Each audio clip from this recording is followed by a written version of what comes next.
4 மாவட்டத்தில் மழையினுடைய தீவிரம் பொறுத்தவரைக்கும், இன்று மாலை மற்றும் இரவு நேரங்கள்ல பதிவாக வாய்ப்புகள் இருக்கு. அந்த 4 மாவட்டங்கள்ல எங்கெங்கெல்லாம் நமக்கு கனமழை வரும்? அப்போ மீதமுள்ள மாவட்டங்கள்ல மழையே வராதா? அப்படிங்கிற தகவலோட இப்ப நம்ம பார்க்கலாம். ஏன்னா, ஒரு சில மாவட்டத்தில் கனமழை பெய்தாலும், ஒரு சில மாவட்டங்கள்ல மிதமான மழை அப்படிங்கிறது நிச்சயமாக இன்று மாலை மற்றும் இரவிலும் பதிவாகும். அடுத்து வரப்போகிற பிப்ரவரி முதல் வாரங்களிலும் பரவலாக நமக்கு மழை பொழிவு அதிகரிக்க வாய்ப்பு இருக்கு.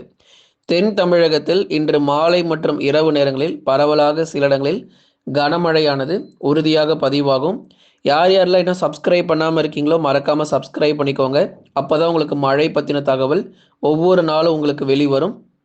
தொடர்ந்து உங்களுக்கு நம்ம சேனல் நிறைய ப்ராடக்ட்ஸ் எல்லாமே சேல் ஆகிட்டு இருக்கு. மழை காலங்கள் மற்றும் குளிர்காலங்களுக்கு தேவையான பொருட்களையும் மறக்காமல் வாங்கி கொள்ளுங்க பெஸ்ட் ஆஃபரில். தொடர்ந்து பார்க்கலாம். நம்ம நிறைய பேர் வந்து ஷேர் பண்ணியிருக்கீங்க. கொஞ்சம் மறக்காமல் எல்லாருக்கும் தெரியப்படுத்த நீங்கள் ஷேர் பண்ணுங்கள். அப்போ தான் அவங்களும் பார்த்து பயன்பெற்றுக்கொள்ள முடியும். தென் தமிழகத்தில் இன்று மாலை மற்றும் இரவு நேரங்களில் விட்டு விட்டு பரவலாக மிதமான மழையும் ஒரு சில இடங்களில் கனமழை வந்து பதிவாகும். எங்கெல்லாம் இந்த கனமழை வந்து பதிவாக போகுது அப்படிங்கிறத இப்போ பார்க்கலாம். தூத்துக்குடி மாவட்டங்கள் முதலாவதாக தூத்துக்குடி மாவட்டங்கள் திருநெல்வேலி, தென்காசி மற்றும் விருதுநகர் மாவட்டத்தில் பரவலாக கனமழை பொறுத்த வரைக்கும் அதிகரிக்க வாய்ப்பு. சில நேரங்களில் வானம் ஓரளவு மேகமூட்டமாக இருக்கும். சில நேரங்களில் மிதமானது முதல் கனமழையாக பகுதியாக பதிவாகும். இப்போ தூத்துக்குடி மாவட்டம்னு எடுத்துக்கிட்டோன்னா சில இடத்துல மிதமான மழை பதிவாகி இருக்கும், சில இடத்துல கனமழையாக பதிவாகி இருக்கும். மழை பொழிவில் நமக்கு சில வித்தியாசங்கள், அதாவது ஒரே மாவட்டத்தில் மழை அளவில் வந்து மாற்றங்கள் இருக்கும். அதே போல் தான் திருநெல்வேலி மாவட்டங்கள். உதாரணமாக ஒரு 5 சென்டிமீட்டர் மழை பதிவாகுது அப்படின்னா மாவட்டம் முழுவதும் அந்த 5 சென்டிமீட்டருங்கிறது இருக்காது. ஒரு சில இடத்துல நமக்கு பகுதியாக கனமழையானது பதிவாகிட்டு போகும். ஆகவே இந்த தூத்துக்குடி, திருநெல்வேலி, தென்காசி மற்றும் விருதுநகர் மாவட்டங்கள் மாலை மற்றும் இரவு நேரங்கள் கொஞ்சம் கவனமாக இருங்க. ஏன்னா சில இடங்களில் வந்து பரவலாக கனமழை வந்து அதிகரிக்க வாய்ப்பு இருக்குது இந்த 4 மாவட்டத்தில். அடுத்து வரப்போகிற நாட்களிலும் தென் மாவட்டங்களில் கணிசமாக நமக்கு மழை பொழிவுங்கிறது சில இடத்துல லேசான மழையும் சில இடங்களில் மிதமான மழையுமாக கண்டிப்பாக பதிவாகும். ஆகவே தூத்துக்குடி, திருநெல்வேலி, தென்காசி மற்றும் விருதுநகரில் மழை பகுதியாக கனமழை உறுதியாக இருக்கும். தென்காசி மாவட்டத்தில் பல்வேறு பகுதிகள், செங்கோட்டை மற்றும் அதன் சுற்றுவட்டார பகுதிகள், புளியங்குடி மற்றும் அதன் சுற்றுவட்டார பகுதிகள் என தென்காசி மாவட்டங்களிலும் பரவலாக மழை அதிகரிக்கும். விருதுநகர் மாவட்டம் ராஜபாளையம், ஸ்ரீவில்லிபுத்தூர், சிவகாசி போன்ற இடங்களிலும் பரவலாக மழை எதிர்பாருங்க. திருநெல்வேலி மாவட்டத்தில் ஆலங்குளம், அம்பாசமுத்திரம், சேரன் மகாதேவி, வள்ளியூர், அதே போல் நாங்குநேரி மற்றும் அதன் சுற்றுவட்டார பகுதிகள், திருநெல்வேலியினுடைய கிழக்கு பகுதிகள் மற்றும் திருநெல்வேலியினுடைய மேற்கு, தெற்கு என எல்லா பகுதிகளுக்குமே பரவலாக மழை கிடைக்கும். அதில் குறிப்பாக திருநெல்வேலியினுடைய மேற்கு பகுதிகளில் கனமழை எச்சரிக்கை உறுதியாகியிருக்கு. அதுக்கப்புறமா நம்ம தென்காசி மாவட்டங்கள், விருதுநகர் மாவட்டங்களை தொடர்ந்து தூத்துக்குடி மாவட்டங்களிலும் காயல்பட்டினம், ஸ்ரீவைகுண்டம், நாசிரேத்து, சாத்தான்குளம் உள்ளிட்ட பகுதிகளிலும் பரவலாக லேசானது முதல் மிதமான மழையும் சில நேரங்களில் அவ்வப்போது கனமழையும் தூத்துக்குடியில் எதிர்பார்க்க முடியும். மிதமான மழை வாய்ப்புள்ள மாவட்டங்களை பார்க்கலாம். மிதமான மழை பொறுத்த வரைக்கும் மதுரை மாவட்டங்களில் வானம் ஓரளவு மேகமூட்டமாக இருக்கும். லேசான சாரல் மழை போல் அவ்வப்போது எதிர்பார்க்கலாம். மதுரை மாவட்டங்களில் பெரிதளவில் கனமழை இல்லைனா கூட ஓரளவுக்கு லேசான சாரல் மழை மற்றும் ஆங்காங்கே மிதமான மழை அப்படிங்கிறது பதிவாக வாய்ப்புகள் இருக்குது. திண்டுக்கல் மாவட்டம் அடுத்தபடியாக திண்டுக்கல் மாவட்டங்கள் எடுத்துக்கிட்டோம் அப்படின்னா பெரும்பாலும் வானம் ஓரளவு மேகமூட்டம், சில சமயங்களில் சாரல் மழைக்கு வாய்ப்பு. ராமநாதபுரத்தில் மிதமான மழை பெய்யும். ராமேஸ்வரம், மண்டபம், தொண்டி, முதுகலத்தூர், அதுக்கப்புறம் ராமநாதபுரம் மாவட்டத்தினுடைய கடலோர பகுதிகள் என அனைத்து இடங்களிலும் பரவலாக மிதமான மழையானது ராமநாதபுரத்தில் பதிவாகும்.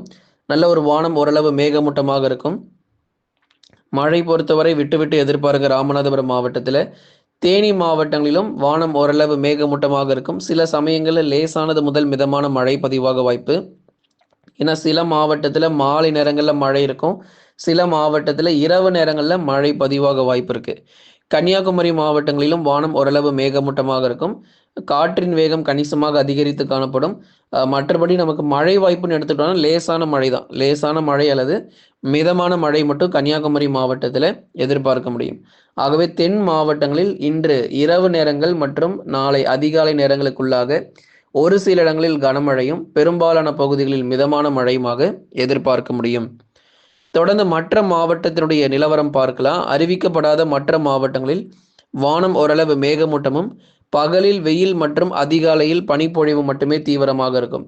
இப்போ அறிவிக்கப்படாத மாவட்டங்கள்னா டெல்டா சொல்லலை, வட தமிழக கடலோர மாவட்டங்கள் இருக்கு, உள் மாவட்டங்கள், அப்புறம் மேற்கு தொடர்ச்சியில் நீலகிரி மற்றும் கோயம்புத்தூர், இந்த அறிவிக்கப்படாத பகுதியெலாம் நமக்கு வானம் ஓரளவு மேகமூட்டமும் அதிகாலையில் பனிப்பொழிவு மட்டுமே நமக்கு தீவிரமாக இருக்கும். டெல்டா மாவட்டங்கள் குறிப்பாக டெல்டா மாவட்டங்களில் குறிப்பாக நாகப்பட்டினம், தஞ்சாவூர், திருவாரூர், அரியலூர், பெரம்பலூர், திருச்சி மற்றும் புதுக்கோட்டை, மயிலாடுதுறை மாவட்டங்கள். ஆகவே இந்த பகுதிகள் முழுவதுமாக வானம் ஓரளவு மேகமூட்டம், பகல்ல வெயில் காணப்படும். அதிகாலை நேரங்களில் பனிப்பொழிவு தீவிரமாக இருக்கும். டெல்டா மாவட்டங்களில் அதிகாலை நேரங்களில் பனிப்பொழிவு ரொம்பவே தீவிரமாக இருக்கும். மற்றும் கனமழை மற்றும் மிக கனமழைக்கான வாய்ப்புகள் கிடையாது. ஏன்னா கடந்த சுற்று மழை பொழிவில் நம்ம மிக கனமழை பார்த்தோம். ஆனால் இப்போ அடுத்து வரக்கூடிய சுற்று மழை பொழிவில் மிதமான மழையும் அதிகபட்சமாக கனமழை மட்டும்தான் இருக்கும். மிக கனமழையோ அதி கனமழையோ இனி வரக்கூடிய நாட்களில் அதிகமாக எதிர்பார்க்க முடியாது. குறைஞ்சபட்சம் மிதமான மழை மற்றும் கனமழை வேணா பகுதியாக பதிவாகும். ஆகவே அறிவிக்கப்படாத மற்ற மாவட்டங்களில் வானம் ஓரளவு மேகமூட்டமும் பகல் நேரங்களில் வெயில் மட்டுமே காணப்படும். சென்னை, திருவள்ளூர், காஞ்சிபுரம், செங்கல்பட்டு, விழுப்புரம், கடலூர், புதுச்சேரி மற்றும் காரைக்கால், கள்ளக்குறிச்சியில் வானம் மேகமூட்டம், அதிகாலையில் பனிப்பொழிவு தீவிரமடையும். அதுக்கப்புறமா வட தமிழக உள் மாவட்டங்கள் வேலூர், திருப்பத்தூர், ராணிப்பேட்டை, திருவண்ணாமலை, சேலம், நாமக்கல், கரூர், திருப்பூர், ஈரோடு உள்ளிட்ட மாவட்டங்களில் பரவலாக வானம் ஓரளவு மேகமூட்டமும் அதிகாலை நேரங்களில் நமக்கு பனிப்பொழிவே உள் மாவட்டங்களில் அதிகரித்து காணப்படும். ஆகவே அதிகாலை நேர மழை பொழிவுகள் உள் மாவட்டங்களில் கிடையாது. பனிப்பொழிவு தான் ரொம்ப தீவிரமாக இருக்கும். அதைத் தொடர்ந்து மேற்கு தொடர்ச்சியில் இருக்கக்கூடிய நீலகிரி மற்றும் கோயம்புத்தூரிலும் பனிப்பொழிவு அதிகரிக்கும். தேனி, தென்காசியில் மட்டும்தான் லேசான மழை மற்றும் மிதமான மழை எதிர்பார்க்கலாம். கன்னியாகுமரி மாவட்டத்தில் ஒரு சில பகுதிகளில் லேசானது முதல் மிதமான மழை இருக்கும். மற்றபடி நமக்கு கனமழையானது தீவிரமாகாது.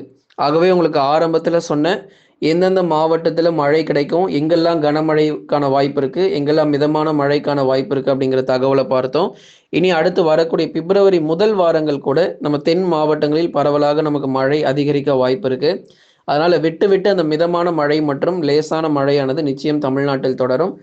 இனி அடுத்து வடகிழக்கு பருவமழை பொறுத்த வரைக்கும் கடந்த 2024 நவம்பர் 1ஆம் தேதி அன்று வலுவான வடகிழக்கு பருவக்காற்று தொடங்கி இந்த வருடம் ஜனவரி மாதங்கள் வரைக்கும் நீடித்து நல்ல ஒரு மழை பொழிவு கொடுத்து நிறைய இடங்களில் கூடுதல் மழை வாய்ப்புகள் நம்ம பார்த்துட்டோம். இதுக்கப்புறமும் நமக்கு மழை வருமா, வடகிழக்கு பருவமழை ஓய்வு கொடுத்ததுக்கு அப்புறமும் கனமழை வருமா நிறைய பேர் கேட்டிருந்தீங்க. கண்டிப்பாக மழை வரும். வடகிழக்கு பருவமழை ஓய்வு கொடுத்தாலும் நமக்கு மழை வாய்ப்புகள் இருக்கு. இதுக்கப்புறம் என்ன நடக்கும் அப்படின்னா காற்று திசையில மாற்றம் ஏற்படும். வங்கக்கடல்ல இதுவரைக்கும் வடகிழக்கு பருவக்காற்றாக வீசிக்கொண்டிருந்தது. இப்போ நாட்கள் போக போக என்ன ஆகும் அப்படின்னா அந்த காற்றின் திசையில மாறுபாடு ஏற்படும். இதனால நமக்கு மேகக்கூட்டங்கள் உருவாகி பரவலாக மழை பொழிவு நமக்கு காத்திருக்கிறது. அடுத்து கோடை காலங்கள் நமக்கு தொடங்குவதற்கு முன்பதாக ஒரு நல்ல ஒரு மழை பொழிவு பதிவாகிய பிறகுதான் இப்போ வரக்கூடிய இந்த மார்ச் மற்றும் ஏப்ரல், மே மாதங்களில் வரக்கூடிய இந்த கோடை காலம் தொடங்குறதுக்கு முன்னாடியே ஒரு பரவலான நல்ல ஒரு மழை கிடைத்த பிறகு கோடை காலம் தொடங்கும். அதுக்கப்புறம் நமக்கு தென்மேற்கு பருவமழை இந்த வருஷம் எந்த அளவுக்கு இருக்கும் அப்படிங்கிறத இனி வரக்கூடிய நாட்கள் உங்களுக்கு நம்ம அறிவிக்கிறோம். நிச்சயமாக இந்த கோடை காலங்களில் வெப்பசலன இடி மழையும் அதிகமாக நம்ம தமிழ்நாட்டில் காத்திருக்கு அப்படிங்கிறதையும் உங்களுக்கு அறிவிப்புகளை கொடுக்குறோம். நண்பர்களே, நீங்கள் மறக்காமல் லைக் பண்ணுங்கள், சப்ஸ்கிரைப் பண்ணி தொடர்ந்து சப்போர்ட் பண்ணுங்கள். துல்லியமான வானிலை அறிக்கையும் பெற்றுக்கொள்ளுங்கள்.